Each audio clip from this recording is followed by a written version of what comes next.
मां,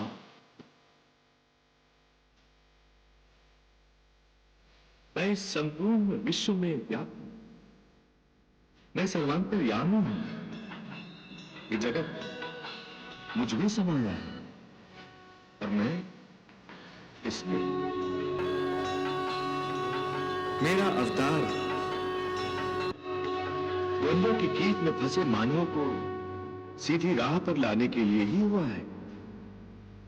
आप मुझे अपने मोह के बंधन से मुक्त करके मुझे अपने कर्तव्य के मार्ग पर आगे बढ़ने दें, अन्यथा मेरा अवतार निष्फल हो जाएगा।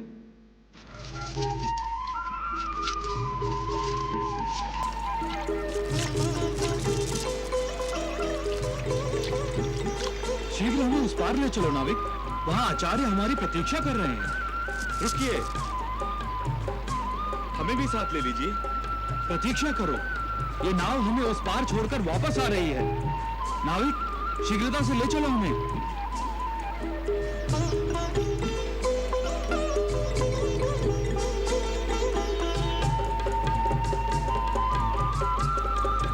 देखो बेचारा कैसी ललचाई हुई नजरों से देख रहा है हमें। शीता है, हवा में उड़कर नदी पार कर ले।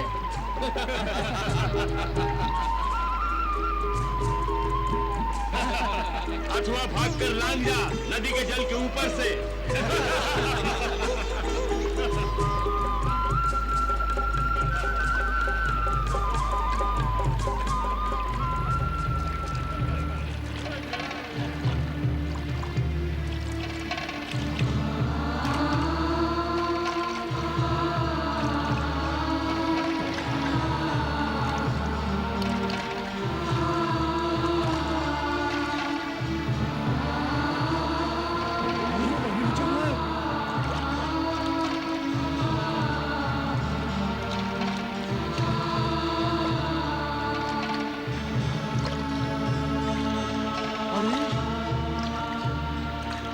देख रहा हूं वो सत्य है क्या?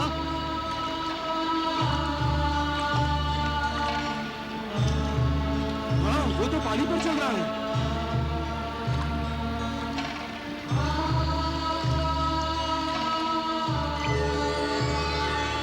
अरे कहाँ गया? अरे ये तो चमत्कार हो गया। नारायण नारायण, बड़ा ही विचित्र प्राणी है ये मनुष्य भगवान। जीवन भर जिसकी खोज में लगा रहता है, जब वो परमेश्वर साक्षात सामने आ जाता है तो वो उसे परमेश्वर मानने को तत्पर नहीं। नारायण नारायण। कहाँ है राजा कृतवीर? अपने सैन कक्ष में। आप अंदर नहीं जा सकते।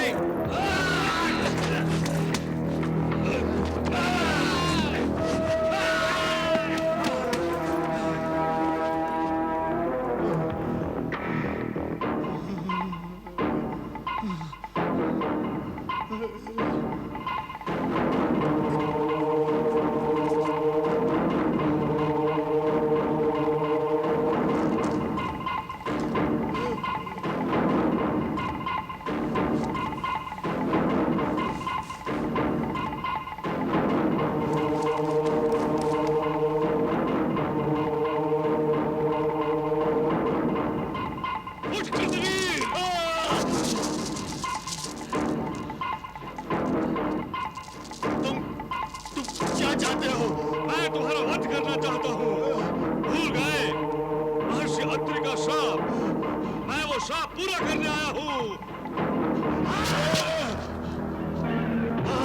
अर्जुन! अर्जुन!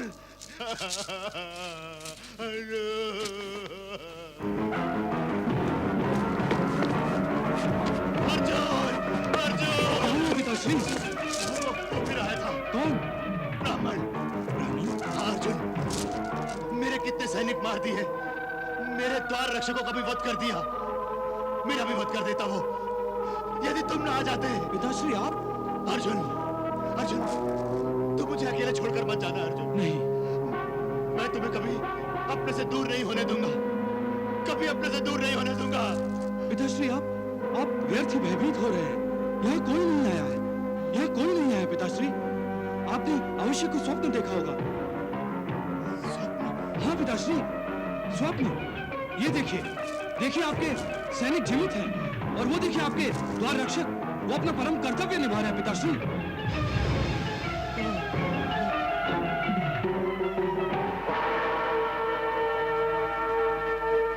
पिताश्री, यहाँ कोई नहीं मरा है, किसी का वध नहीं किया गया है पिताश्री। यहाँ कोई नहीं आया है और न ही कोई आ सकता है।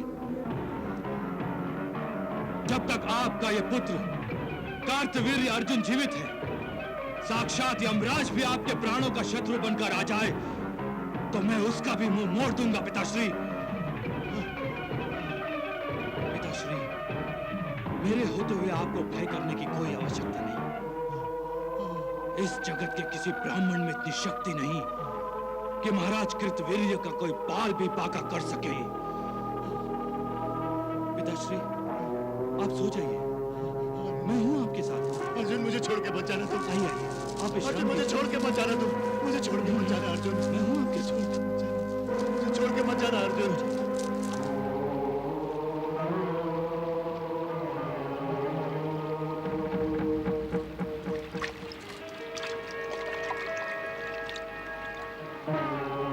अरे, ये तो वही है, यही तो पानी पे चल रहा था। ये अवश्य कोई महान आत्मा है। कोई बहुत बड़े योगी और तपस्वी जान पड़ते हैं। हमें इनकी शरण में जाना चाहिए। चलो।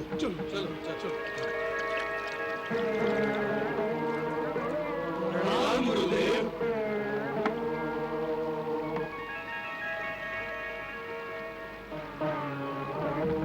हमसे बहुत बड़ी भूल हो गई, हमें क्षमा कर दीजिए।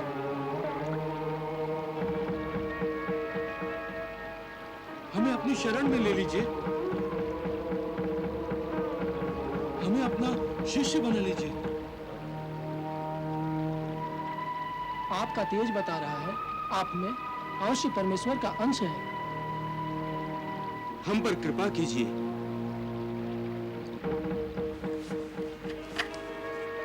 अब हम आपके चरणों को छोड़कर कहीं नहीं जाएंगे।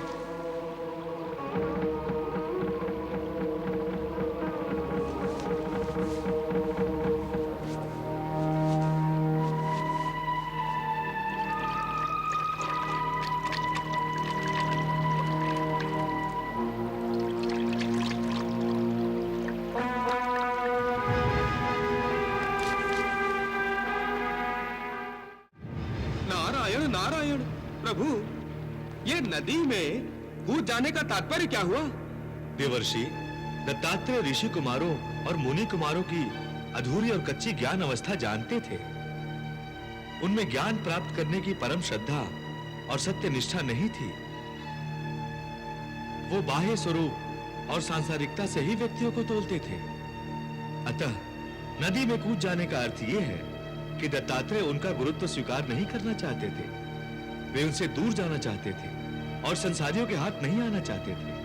प्रभु, तो क्या वो ऋषि कुमार और मुनि कुमार भगवान दत्तात्रेय को छोड़कर चले जाएंगे? देखते जाइए देवर्षि, अभी तो देवी लक्ष्मी भी कुछ लीला दिखाएंगी।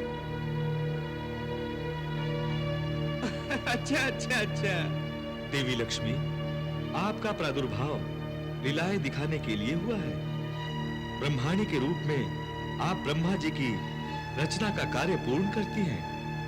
रुद्राणी के रूप में आप शिव जी की लीलाओं का संपादन करती हैं।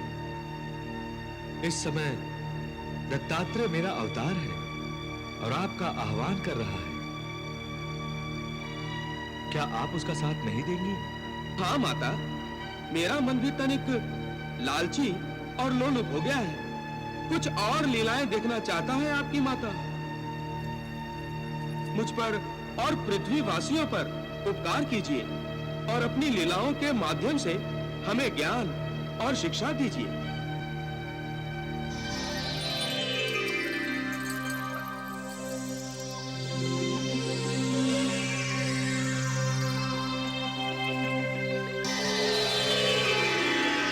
नारायण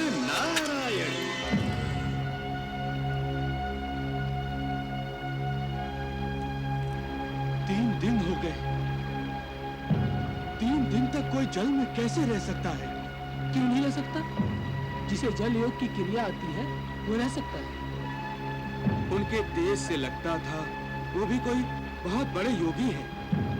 हम भी यहाँ से हिलने वाले नहीं। वो कभी न कभी तो बाहर आएंगे।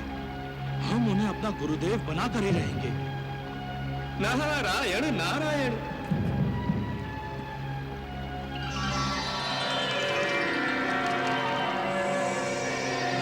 अरे, वो बाहर आ रहे हैं।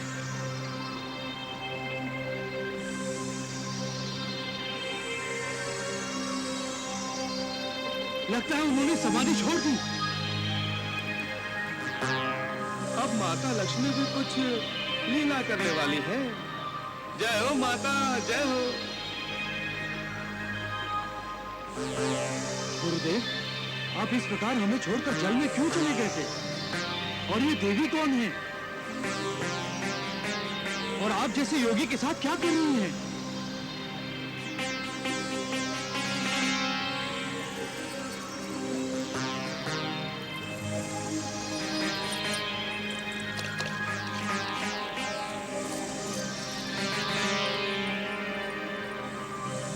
हमें तो अपनी आंखों पर विश्वास ही नहीं हो रहा है।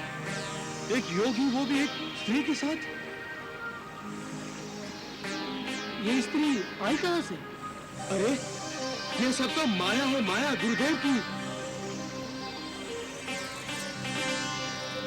ये ऋषिपुत्र आपको वैरागी बना देंगे प्रिय। इनकी ओर मत देखिए।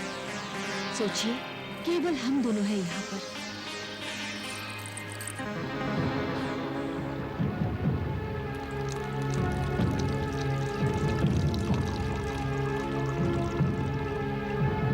लीजिए प्रिय, मदिरा पीजिए।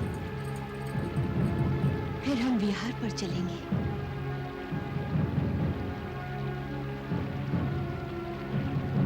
नहीं योगेश्वर, इस पात्र को फेंक दीजिए।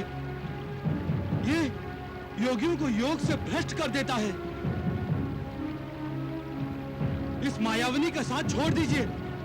ये आपको नर्क के द्वार पर पहुंचा देगी।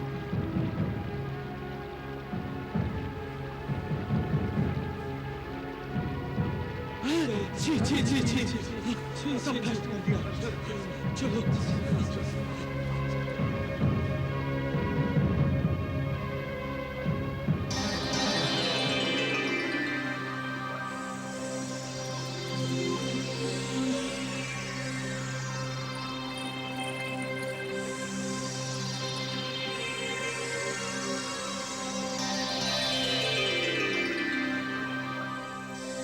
देवी महालक्ष्मी, आप आ गई?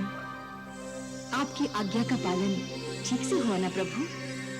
देवी, आपकी इस छोटी सी लीला ने मेरे योगेश्वर रूप को बचा लिया। आप धन्य हैं। नारायण नारायण।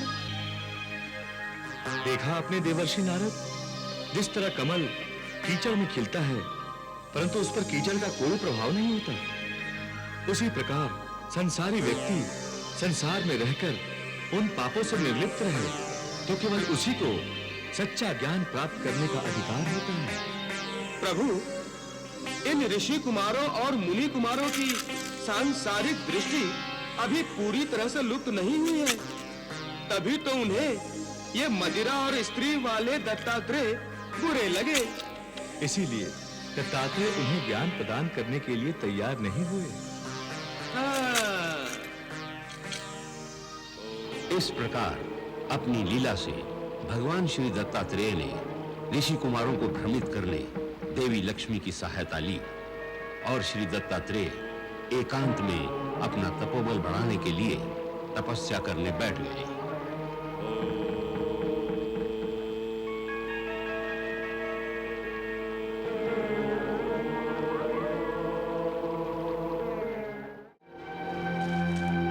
हमने वैदराज की दी हुई औषधि ने पिला दी है। अब महाराज सो जाएंगे।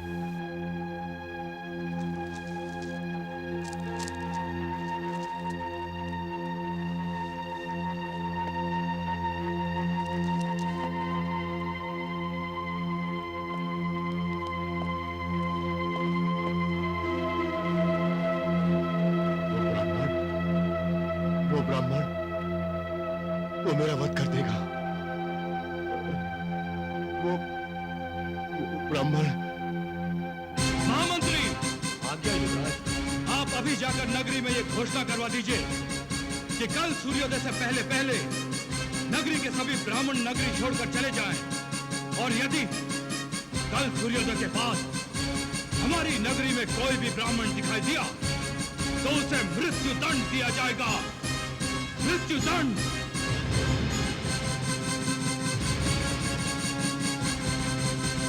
ये आप क्या कह रहे हैं युवराज? ये उचित नहीं युवराज। जानता हूं सेनापति, एक राजा के लिए ऐसी घोषणा करना अनुचित है, पर मैं युवराज होने के साथ साथ एक बेटा भी हूं सेनापति। महाराज कृतविर्य का बेटा। मुझसे पिताश्री की ऐसी दशा देखी नहीं जाती। उनके मन से मृत्यु भय दूर करने का शायद यही एक मार्ग है। ना नगरी में कोई ब्राह्मण रहेगा और ना ही, और यदि कोई रहा तो मृत्यु दंड गुरुदेव, मृत्यु दंड।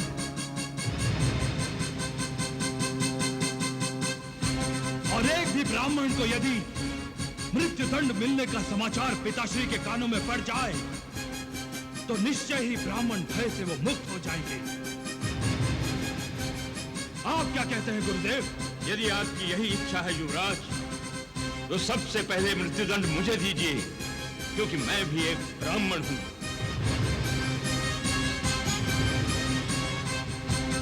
महामंत्री, युवराज की आज्ञा का पालन करो।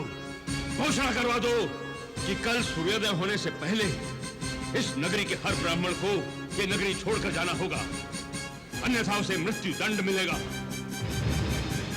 युवराज, सभी ब्राह्मण इस नगरी को छोड़कर चले जाएंगे, किंतु ये ब्राह्मण इस नगरी को छोड़कर नहीं जाएगा।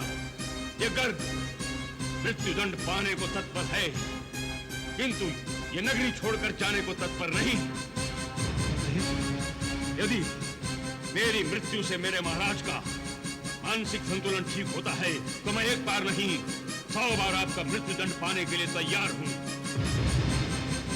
महामंत्री को आदेश दीजिए युवराज कि वो ब्राह्मणों को नगर छोड़कर जाने वाली घोषणा के साथ ये भी घोषणा कर दे कि कल सूर्यास्त होने के उपरांत एक ब्राह्मण गर्ग को राजा की आज्ञा का पालन न करने के अपराध में नगर के चौक में मृत्यु दंड दिया जाएगा। क्योंकि ये ब्राह्मण इसी नगरी में जन्मा है, उसके जीवन का सूर्यास्त भी इसी नगरी में होगा, इस नगरी के बाहर नहीं।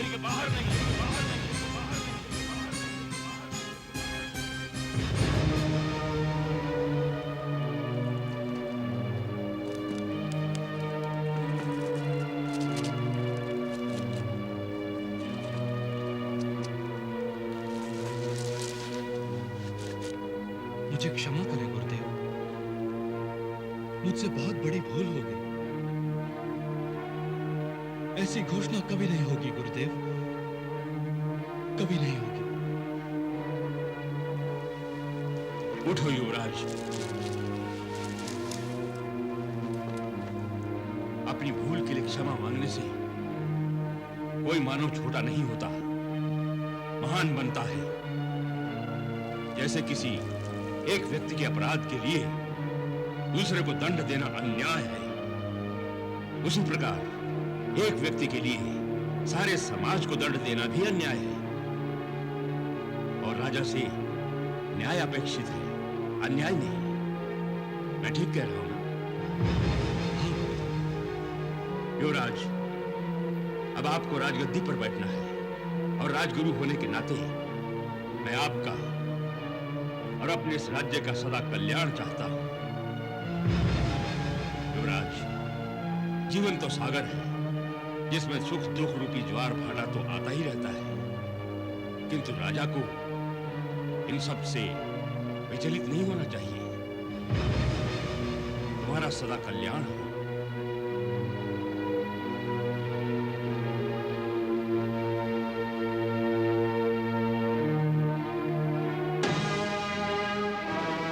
राजा से न्याय अपेक्षित है, अन्याय नहीं। मैं अब और अन्याय नहीं करूंगा गुरुदेव। किसी एक के अपराध के लिए किसी दूसरे को दंड नहीं दूंगा। अब मैं उसी को दंड दूंगा जो दंड का अधिकारी है, जिन्होंने पिताश्री को शाप दिया, अब वो मेरे हाथों मृत्यु दंड पाएंगे। महर्षि अत्रि, आ रहा हूं मैं।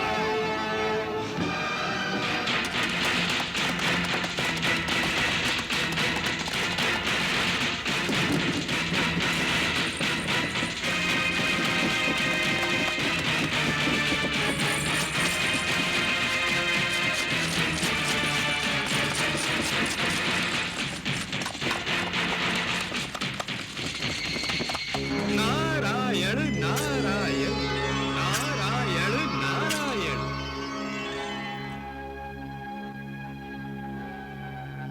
प्रणाम देवर्षि। आप? हाँ, मैं तनिक घबरा गया था। मुझसे? तुमसे नहीं, तुम्हारे रथ की तीव्र गति से। वैसे गति तो तीव्र ही होनी चाहिए, चाहे वो जल की हो, वायु की हो, अश्व की हो या अस्त्र की, या फिर दुर्गति की ही गति क्यों ना हो युवराज। नारायण नारायण। युवराज, दुर्गति की गति तीव्र होगी तभी तो वो शीघ्रता से भागेगी और उसके स्थान पर सद्गति आएगी। मैं तुम्हारी सद्गति के लिए भगवान से प्रार्थना करूंगा। हाँ। वैसे युवराज, जहां तुम जा रहे हो और जिस विचार से जा रहे हो, उसे पूरा करने के बाद क्या तुम महाराज कृतवीर को दिए गए शाप का मुंह फेर सकोगे? उसे निष्फल कर सकोगे? शाप का मुंह ना भी फेर सका, पर शाप देने वाले का मुंह अवश्य तोड़ दूंगा देवर्षि नारद। और इस बुरी तरह से तोड़ूंगा कि उसके मुंह से शाप तो क्या, सांस तक नहीं निकलेगी देवर्षि नारद, सांस तक नहीं निकलेगी। जाओ युवराज, जाओ जाओ भैये। मैं तुम्हारे शुभ कार्य के मार्ग में बाधा नहीं बनूंगा, किंतु प्रतीक्षा करूंगा तुम्हारे प्रतिशोध की ज्वाला के बुझने की। ये प्रतिशोध की ज्वाला महर्षि अत्रि के रक्त से ही बुझेगी देवर्षि नारद। अवश्य अवश्य।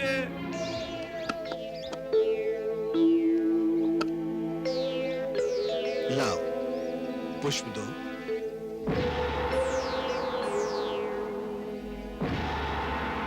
अनसुईया, ध्यान कहाँ चला गया? स्वामी, दुर्वासा और दत्त को देखे बहुत दिन हो गए। दुर्वासा तो तपस्या में लीन है और तुम्हारा दत्त लीलाएं कर रहा है आजकल।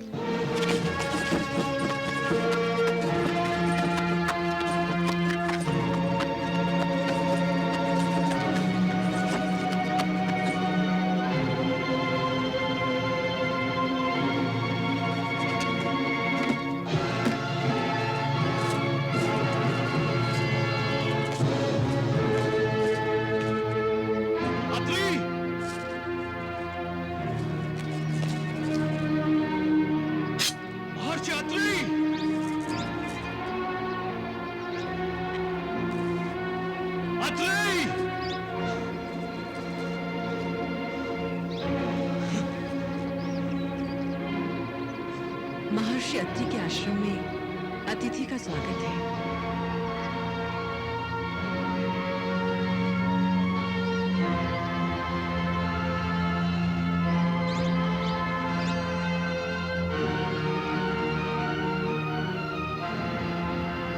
इस आश्रम में शस्त्र की कोई आवश्यकता नहीं है अतिथि। यहाँ शस्त्र का प्रयोग नहीं होता, अतः आप बिल्कुल सुरक्षित हैं। गौतम, आज्ञा गुरुदेव। अतिथि से शस्त्र ले लो गौतम, और ले जाकर सुरक्षित स्थान पर रख दो। ये आश्रम से जब जाएंगे तब अपने साथ लेकर जाएंगे। यहाँ आश्रम में पूजा केवल परमेश्वर की होती है, शस्त्र की नहीं। शस्त्र दे दीजिए।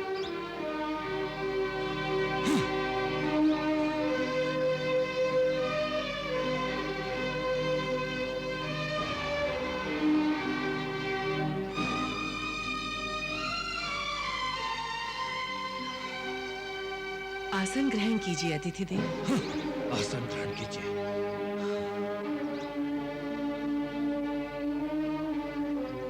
कहिए, हम आपकी क्या सेवा कर सकते हैं? क्या सेवा कर सकती हैं आप?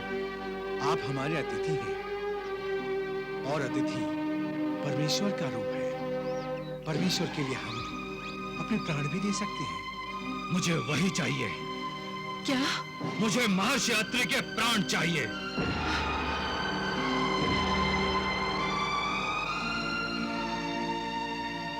ले लीजिए अतिथि देवता।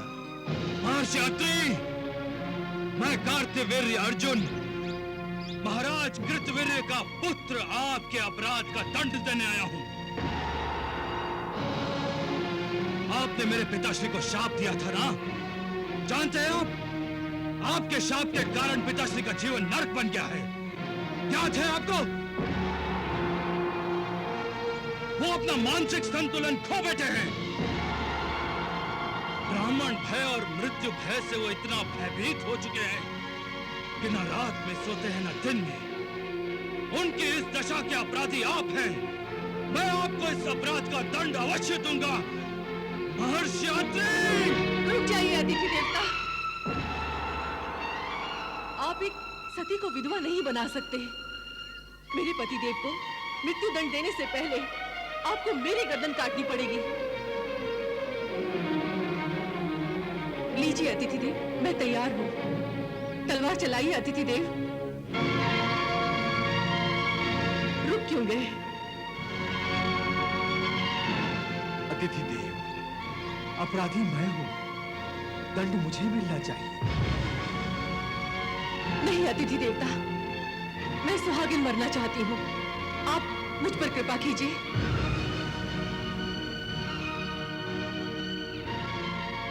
पहले मुझ पर कृपा कीजिए। मुझ पर? नहीं, पहले मेरी गर्दन काटिए। पहले मेरी, अन्यथा मैं आपसे पहले अपने प्राण त्याग दूंगी।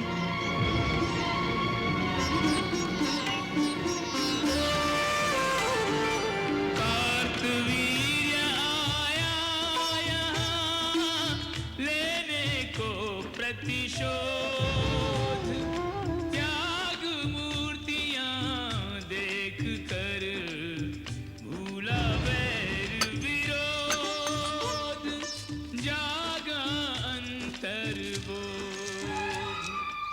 क्षमा कीजिए महर्षि, क्षमा करें माता। मुझसे बहुत बड़ी भूल हुई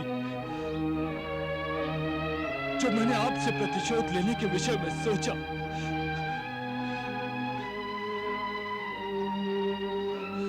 क्षमा कीजिए।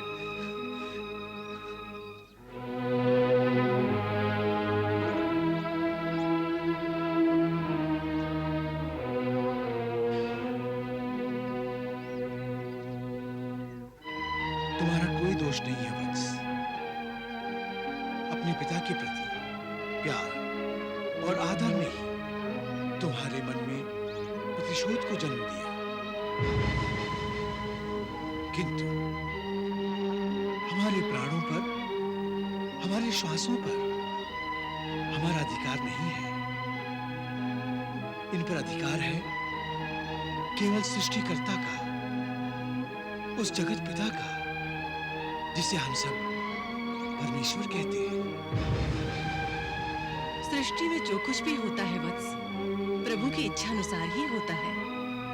तुम्हारे पिता की जो दशा हुई है, उसमें दोष उन्हीं का है। अपने आप को सर्वशक्तिमान समझकर उन्होंने प्रभु को चुनौती दे दी। विधि की विडंबना देखो। जो कृत्यवीर्य मृत्यु पर विजय पाना चाहता था, वही कृत्यवीर अब केवल मृत्यु के नाम से भयभीत हो रहा है। मृत्यु अपनी शत्रु नहीं, मित्र है। मित्र से कभी कोई भयभीत होता है? मृत्यु तो अत्यंत सुखदायी अनुभव है, जो मनुष्य को सारी चिंताओं से मुक्त कर देता है। तुम अपनी सारी चिंताओं को त्याग कर परमेश्वर की शरण में जाओ वत्स। एक अच्छे मनुष्य बनने का प्रयास करो, तभी तुम एक अच्छे राजा बन पाओगे और एक अच्छे पुत्र बन पाओगे। जो आज्ञा महर्षि, मैं एक अच्छा मनुष्य बनने का प्रयत्न अवश्य करूंगा। प्रणाम महर्षि।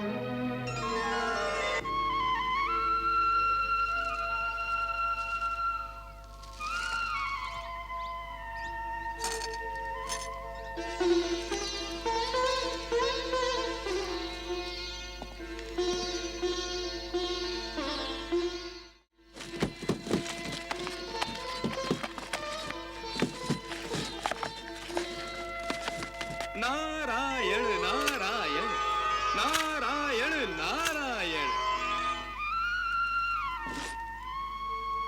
प्रणाम देवर्षि।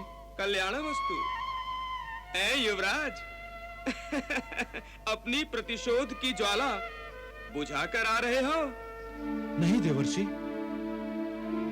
ज्वाला बुझाकर नहीं, प्रतिशोध की ज्वाला में अपने अहम को जलाकर आ रहा हूं मैं। ये क्या कह रहे हो? ये क्या कह रहे हो युवराज? वो प्रतिशोध? नारायण नारायण। हाँ देवर्षि,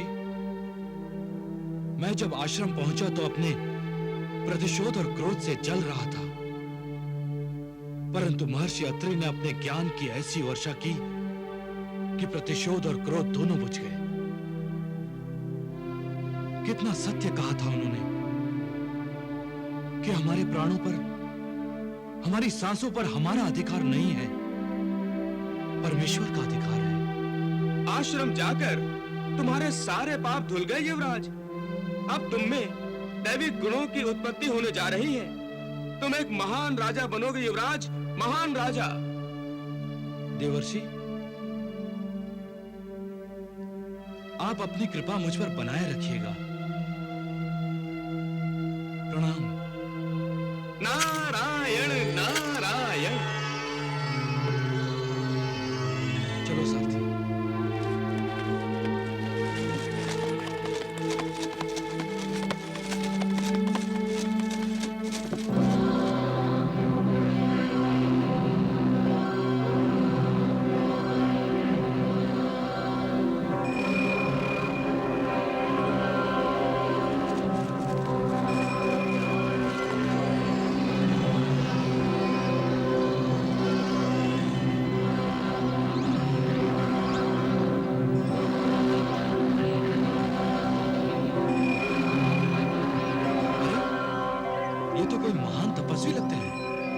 मुझे इनके दर्शन करने चाहिए। आप यहीं ठहरिए, मैं दर्शन करके आता हूं।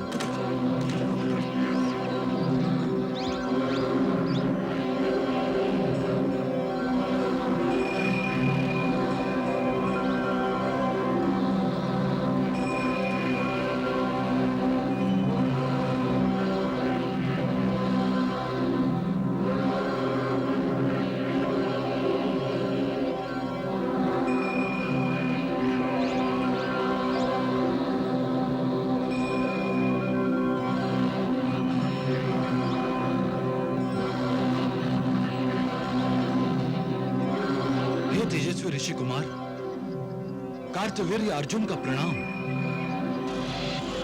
रुक जाओ अर्जुन, रुक जाओ अर्जुन, तुम किसे प्रणाम कर रहे हो? असुर राज दुर्जन, असुर श्रेष्ठ दुर्मति, आपको कार्तवीर्य अर्जुन का प्रणाम। तुम्हारा कल्याण हो। परंतु जो तुम करने जा रहे हो वो असुर जाति के कल्याण का नहीं है। ऐसे असुर कुमारों को प्रणाम करके तुम समस्त असुर जाति का अपमान कर रहे हो। ये आप क्या कह रहे हैं? ऋषि कुमार कितने तेजस्वी हैं, आप देख रहे हैं ना?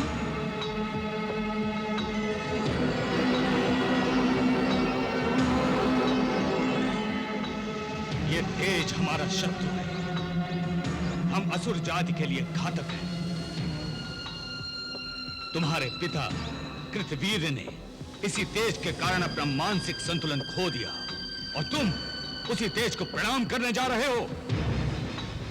तुम तो शाप देने वाले अत्रि ऋषि से प्रतिशोध लेने गए थे ना? क्या हुआ? उस ऋषि ने इसके विचारों का शोध कर डाला। गया था क्रोध की अग्नि में जलता हुआ, लगता था सारा आश्रम जला डालेगा, और लौटा है हाथ जोड़कर, उपदेश सुनकर। तुमसे कुछ भी नहीं हो सकता कार्तिवीर्य। लौट जाओ अपने पिता की नगरी, लौट जाओ।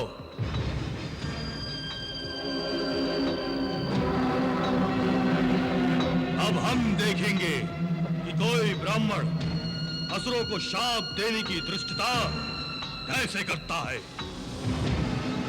ब्राह्मण ही क्या, हम उस परमेश्वर का विनाश कर देंगे जिसकी ब्राह्मण पूजा करते हैं। हाँ, हम जा रहे शिव और विष्णु लोक पर विजय पाने।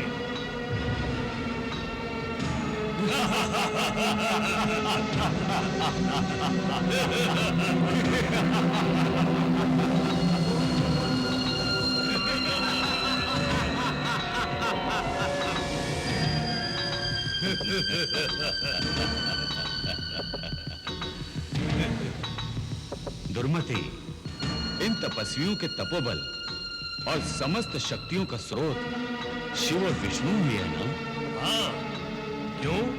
अगर हम इन समस्त शक्तियों के स्रोत का ही नाश कर दें तो? अच्छा विचार है भ्राताश्री। उनकी नाश का अर्थ है तपस्वियों का नाश, देवताओं का नाश। और हम ये नाश करेंगे अवश्य, क्योंकि हम अमर हैं, हम अजेय हैं।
विष्णु लोग छीन लेना चाहते हैं भगवान।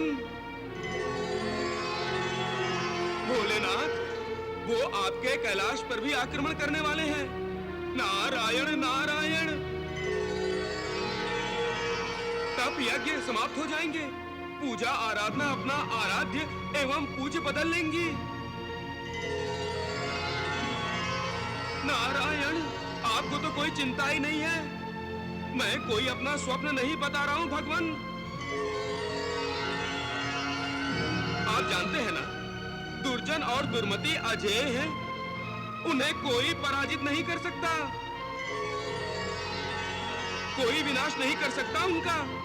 पितामह ने ही तो उन्हें वरदान दिया है। क्यों विधाता? तुम सर्वज्ञ हो, सब समाचार रखते हो। मैं उनकी तपस्या से प्रसन्न हुआ, इसलिए मुझे उनकी प्रार्थना सुननी पड़ी। ओम ब्रह्मदेवाय नमः। ओम ब्रह्मदेवाय नमः। ओम ब्रह्मदेवाय नमः। ओम ब्रह्मदेवाय नमः। आंखें खोलो वत्स, हम तुम्हारी तपस्या से प्रसन्न हुए।